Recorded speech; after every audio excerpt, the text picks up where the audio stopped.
మనం ఏదన్నా మాట్లాడితే ఇంకా అస్సలు బాగోని చెప్పి భయపడిపోయి అనిల్ కుమార్ యాదవ్ కానీ ఈ కొడాలి అనేది అసలు లేడు. కొడాలి అని అసలు లేడు. రోజా లేదు. అవునయ్యా నోటి క్యాన్సర్ ఉన్నది, బసవ తారకం పోతాడు, ఏం మీకు వచ్చి నొప్పింది ఇప్పుడు వాళ్ళని తిట్టి హాస్పిటల్కి వెళ్తారు, అదే హాస్పిటల్ పోతాడు, లేదంటే సచ్చాడు, ఏం సావమంటారా? Right continue. సార్ ఇప్పుడు చిన్న మాట ఏంటంటే ఇప్పుడు ఆయన ఇల్లీగల్గా ఏదో చేశాడండి. ఎవరైనా ఒక ఇల్లీగల్గా చేస్తున్నావు అనుకున్నప్పుడు ఒక భయం, ఒక భక్తి, ఇంట్లో వాళ్ళ మీద ప్రేమ ఏదో కొన్ని ఉంటాయి కదా. అక్కడ నువ్వు గమనించినట్లయితే అతను ఏమాత్రం భయపడట్లేదు. ఎంత దారుణం అంటే ఒక ఎమ్మెల్సీ పదవిలో ఉన్నాడు, ప్రజల చేత ప్రజల కొరకు ప్రజల యొక్క డెమోక్రసీలో ఈ ప్రజాస్వామ్యంలో మీ పార్టీ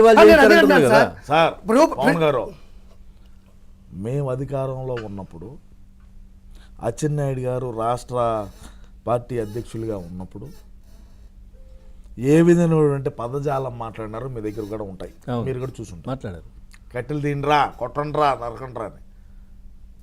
మరి అప్పుడే అట్టున్నాము. ఇప్పుడు అప్పుడు పదవి కూడా లేదు. మళ్ళీ మీరు ఫర్ కైండ్ ఇన్ఫర్మేషన్ పదవి కూడా ఉండు నాకు తెలిసి. ఇప్పుడు ఒక ఎమ్మెల్సీగా ఉన్నప్పుడు ఇది మేము దేనికి భయపడాలా? భయపడాల్సిన పనిలే. మీ దగ్గర ఏమైనా కలేజా ఉంటే చూసుకో. మీ పార్టీలో కలేజా ఉంటే లోపల ఏవయా పోయి మళ్ళీ మాట్లాడదాము. ఇప్పుడు గోరంట్ల మాధవ్తో స్టార్ట్ అయింది ఫుల్ వీడియో సర్లే, అక్కడ స్టార్ట్ అయిందా.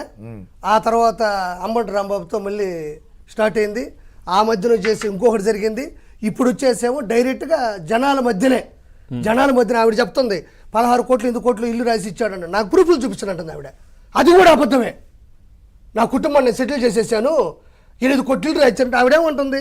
ఆ పత్రాలు చూపించండి, ఆ ప్రూఫ్లు చూపించండి. నాటికే కిరాయి ఇంట్లో ఉండే సొంత ఇల్లు కూడా లేదు అంటుంది. మాట్లాడింది వయసు వచ్చిన పిల్లకాయలు ఇంటి మీద వచ్చి పడితే కారం పొడి పట్టుకొని వచ్చారంట. ఏంది 2 వయసుకు వచ్చిన పిల్లకాయలు, ఆడపిల్లకాయలు ఈ వ్యక్తిని పట్టుకొని కారం పొడి కొట్టి మనిషిని కొడతారా? ఎవరైనా చెప్పే మాటలు ఇయ్యా? ఎవరైనా నమ్మే మాటలన్నా? ఓ మాట చెప్పు. చెప్తాం సార్. ఎవరన్నా చెప్పే మాటలు అవి? ఒక ఎమ్మెల్సీ పదవిలో ఉన్నాడు, ప్రజల సమక్షంలో ఉన్న వ్యక్తి ఎంత హుందాగా ఉండాలా? ఎవరైనా ఒప్పుకునే పద్ధతేనా అదే? మీరు ఒప్పుకొని మేము చెప్పేది అదే. ఇప్పుడు మా విజయసాయి రెడ్డి ఉన్నాడు. ఈ రోజుకి DNA ఏ భారత రాజ్యాంగంలో రాసున్నదయ్యా ముసలోడు ప్రెగ్నెన్సీ చేయకూడదని? ఏ భారత రాజ్యాంగంలో మాట్లాడే 2 ఒకట్లు వచ్చినాయి.